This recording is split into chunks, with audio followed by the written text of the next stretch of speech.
हेच ते चेक जे सरांनी माझ्याकडं आज 8 दिवसापूर्वी दिले होते. म्हणजे जवळ-जवळ 1 वर्ष झालं ह्या प्रोसिजरमध्ये मी आहे. हे मी चेक माझ्या बहिणींना ही धाकटी आहे. अ, तिला देताना तिच्या चेहऱ्यावरूनच तिचे एक्सप्रेशन तुम्हाला कळत असेल, किती आनंद झाला असेल तिला. आणि ही माझी मधली बहीण आहे. हिचा आनंद हिनंच आमचे म्हणजे तिला वाटलं, की बाबा आज ताई आणि भाऊजींचे आशीर्वाद घ्यावेत. म्हणून तिला भरून आलेली एवढी मोठी रक्कम बघून. तसं ह्या म्हणजे आता चेकचा विषय तुम्हाला माहितीच आहे. सांगितलं मी तुम्हाला, दिलेत मी. म्हणजे मला शनिवारी मिळाले, रविवारी सुट्टी होती. सोमवारी मी त्या दोघींना बोलावलेलं आणि चेक त्यांना दिले सोमवारी. आणि मग ते फोटो वगैरे घेतले, कारण की उद्या कोणतरी पलटू शकते, की मला मिळालं नाही, तुला मिळालं नाही. मग दिले आणि म्हणजे ह्याच्यासाठी मी पैसा माझे स्वतःचे पण पैसे खर्च झालेले आहेत. पुढं पण थोडाफार काहीतरी खर्च होईल किरकोळ. म्हणजे आहे अजून, किरकोळ म्हणता येणार नाही त्याला. पण एका अर्जात माझ्या लई पॉवर असते. माझा अर्जच इतका छान असतोय ना, की ते समोरचा म्हणायलाच पाहिजे. पण ह्या सगळ्या प्रोसिजरमध्ये मला खूप लोकांचे सहाय्य झालेले आहे. सर्वप्रथम म्हणजे ह्याच्यात आता विठ्ठल घाडी जे ते ह्याच्या आहेत.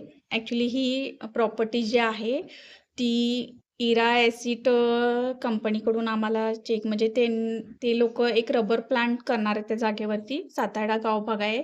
म्हणजे ह्या जमिनीचा फायदा आम्हाला जसा झालाय तिथं, तसं तिथं रोजगार पण उपलब्ध होणार आहे. भरपूर काम निघणार आहे तिथं. म्हणजे मोठं हे होणार आहे तिथं रबर प्लांटचं म्हणजे रबर उत्पन्न आणि ते करणं पण म्हणजे प्लांट लावून करणं पण आणि तिथं ते बहुतेक कारखाना पण काढतील असं ऐकीव आहे. तर त्यांचे एक विठ्ठल गाडी सर होत्या, तर ते एवढं जास्त काही सांगत नाही. त्यांचा प्रश्न आहे. पण इरा ॲसिडकडून आम्हाला हे चेक आलेले आहेत. ती लोकं ही जमीन घेत आहेत आणि ह्याच्यात विठ्ठल गाडी सर आहेत. त्यांचं सगळ्यात मोठं ही रक्कम जी आम्हाला मिळाली त्यांच्यामुळे मिळालेली आहे. ते मध्यस्थी होते. 1 वर्षापूर्वी जवळ-जवळ गेल्या वर्षी आम्ही 25 तारखेला सावंतवाडीला गेलेलो एक अर्ज घेऊन. म्हणजे मीच जाणार होतो. मग माझ्या बहिणीनं म्हटलं, "माझ्यासोबत तुम्ही दिला तर तुम्हाला पण मिळतील."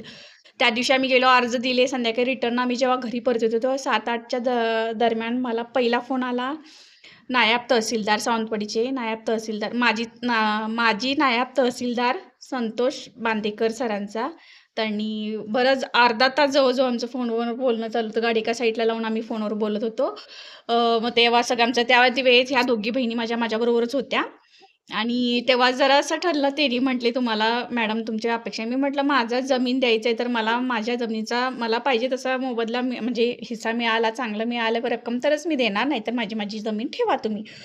तसं पण मला विकायचीच नव्हती. खरं सांगायचं तर ते विकायचंच नव्हतं मला. पण नाईलाजास्तव विकायला लागलं, कारण की त्यांना जागा पण भरपूर पाहिजे होती म्हणून. त्यांनी अख्ख्या गावाची जागा घेतलेली आहे तिकडची. तर आम्ही ते दिलं. ते बांदेकर सर, संतोष बांदेकर सर ह्यांनी माझा कॉन्टॅक्ट नंबर वगैरे ते कुठनं मिळाला मला माहिती नाही. म्हणजे अर्जात मी लिहिलेलाच होता माझा कॉन्टॅक्ट नंबर आणि त्यांच्यामुळं म्हणजे पहिला संतोष बांदेकर सर, सावंतवाडीचे माजी नायब तहसीलदार संतोष बांदेकर आणि आता ते जे कामाचे म्हणजे ज्यांच्याकडून हा मला चेक मिळाला त्या सरांचा फोटो आहे. त्यांचे एम्प्लॉयी आहेत विठ्ठल घाडी सर. त्यांच्यामुळं आमच्या कोल्हापुरातलं आता नावं घ्यायचं म्हटलं तर तेव्हाचे तिथले पारितोषिक कंकाळ सर होते. तिथं काहीतरी पोस्टला होते सर आणि त्यांचे वडील माझ्याकडं म्हणजे मासिक मेंबर होते आमच्या खानावळीचे. त्यामुळं त्यांच्याशी कॉन्टॅक्ट करून आम्ही आमचा प्रॉब्लेम केस सांगितलेलं त्यांना. ते म्हटले, "काही इश्यू झाला तर या तुम्ही, आपण सॉल्ट आउट करूया." त्यांचं एक मार्गदर्शन. किरण कुलकर्णी सावंतवाडीचे माजी सर्व्हर किरण कुलकर्णी म्हणजे नाना म्हणतात तिकडे त्यांना, ते होते. त्यांचं सहकार्य आहे. सध्याचे सर्व्हर रुपेश पांगम यांचं सहकार्य आहे.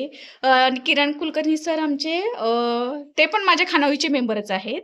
ते कधीतरी कोल्हापूरला आले तिकडून, की इकडे त्यांचं फ्लॅट आहे. कधीतरी आले तर ते आमच्याकडून जेवण घेतात.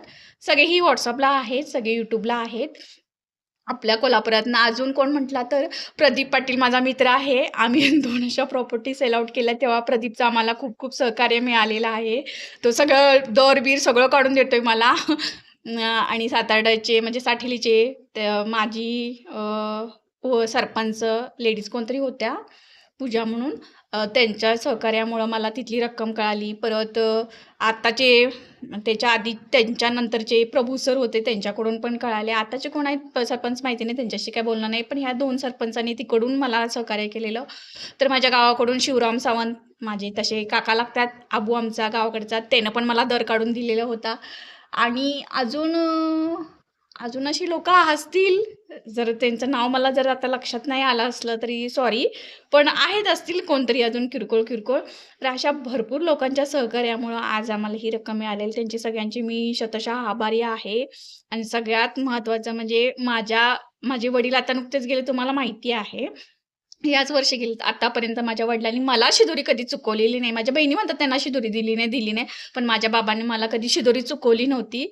आणि आता ह्या वर्षीपासून शिदोरी कोण देणार हा मोठा प्रश्न माझ्या वैभवीनं मला उपलब्ध करून दिलता. खरं माझ्या आजीनं माझ्या शिदोरीची आयुष्यभराच्या शिदोरीची जुळणा करून दिलेली आहे. म्हणजे माझं वर्षाचं शिदोरी, किरकोळ खर्च त्या ह्याच्यातनं निघून जाईल. म्हणजे वर्षाचा पेआउट मी 1-1.5 लाख रुपये घेईन, एवढी रक्कम आहे. त्यामुळं ते जाईल माझं निघून सगळं शिदोरी वगैरे. आणि माझं माहेर पण मला खर्च करेल माझ्यावरती.